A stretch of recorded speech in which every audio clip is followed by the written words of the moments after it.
নমস্কার, দি রিপোর্টে স্বাগত। বঙ্গোপসাগরে তৈরি হয়েছে ঘূর্ণিঝড় মান্থা।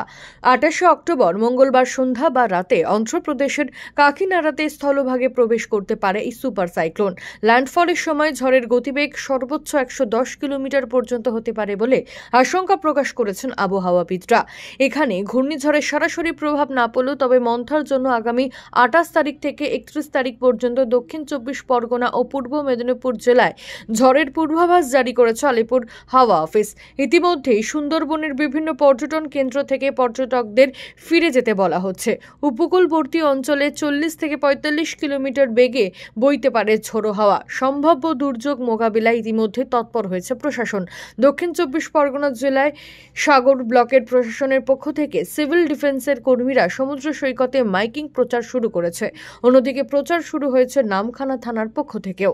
মামুনি রায়দের রিপোর্ট, দক্ষিণ 24 পরগনা। জয় হিন্দ।